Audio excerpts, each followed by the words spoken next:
December 6th, 1941. The United States seemed to be thriving, even though most of the world was undergoing much pain and suffering due to World War II. The United States was not involved in this war and was considered to be neutral. All of this changed, however, when the Japanese military bombed Pearl Harbor in Hawaii. This action, while it was very harmful to the United States, led to one of the most famous speeches in American history being given by President Franklin Delano Roosevelt. This speech is known as the Pearl Harbor Address. The Pearl Harbor Address can be found on many different websites and platforms. I personally found it at AmericanRhetoric.com. This incredible speech, the Pearl Harbor Address, was given by President Roosevelt to rally together the citizens of the United States of America to realize that war had begun between the Japanese and American forces. This speech was very important to the American population because it let them know exactly what the United States was facing.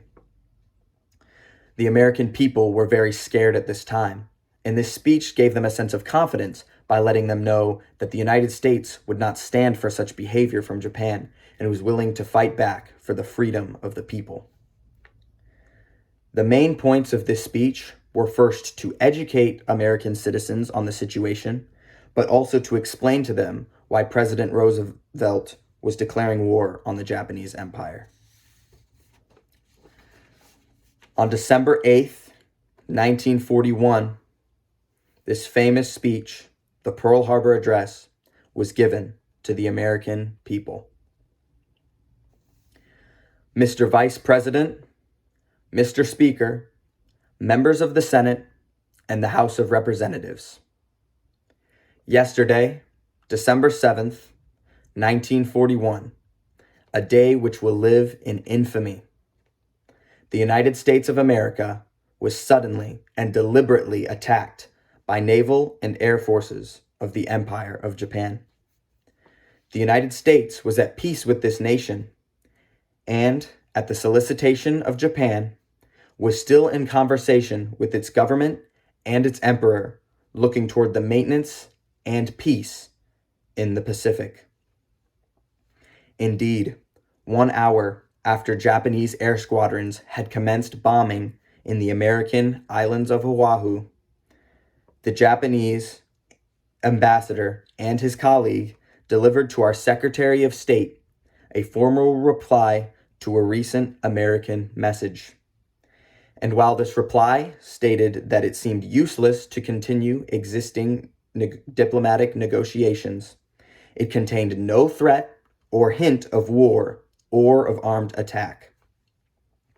It will be recorded that the distance of Hawaii to Japan makes it obvious that the attack was deliberately planned many days or even possibly weeks in advance.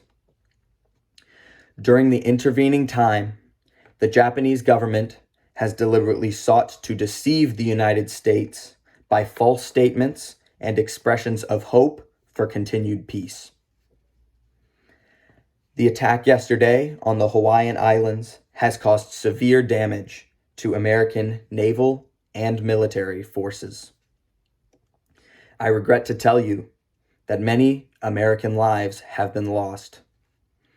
In addition, American ships have also been reported torpedoed on the high seas between San Francisco and Honolulu. Yesterday, the Japanese government also launched attack against Malaya. Last night, Japanese forces attacked Hong Kong.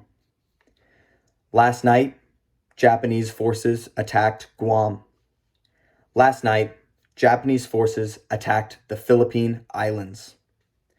Last night, the Japanese attacked Wake Island. And this very morning, the Japanese attacked Midway Island. Japan has, therefore, undertaken a surprise offense extending throughout the Pacific area. The facts of both yesterday and today speak for themselves. The people of the United States have already formed their opinions and well understand the implications to the very life and safety of our nation. As Commander-in-Chief of the Army and Navy, I have directed that all measures be taken for our defense. But always will our whole nation remember the character of the onslaught against us. No matter how long it may take to overcome this premeditated invasion, the American people, in their righteous might, will win through to absolute victory. I believe that I interpret the will of Congress and of the people when I assert that we will not only defend ourselves to the uttermost, but will make it very certain that this form of treachery shall never again endanger us. Hostilities exist. There is no blinking at the fact that our people, our territory, and our interests are in grave danger. With confidence in our armed forces, with the unbounding determination of the people, we will gain inevitable triumph. So help us God. I ask that the Congress declare that since the unprovoked and dastardly attack by Japan on Sunday, December 7th, 1941, a state of war has existed between the United States and Japanese Empire. The Pearl Harbor Address, given by President Franklin Delano Roosevelt, is truly one of the greatest speeches in American history. This speech, that was mainly given to rally together the citizens of the United States of America to realize that war had begun between both Japanese and American forces, truly gave American citizens the knowledge to understand the situation to the fullest. It also allowed them to understand why President Roosevelt was declaring war against the Japanese Empire. After this speech was given, American citizens could now rest easier knowing that the United States and its military was willing to fight for their freedom. I hope that after I have given this declamation speech of the Pearl Harbor Address, that your eyes have been opened to how great and amazing of a speech this is, not only for how well it was spoken, but also because of how important it is in American history. Franklin Delano Roosevelt is one of the greatest speakers of our time. Thank you.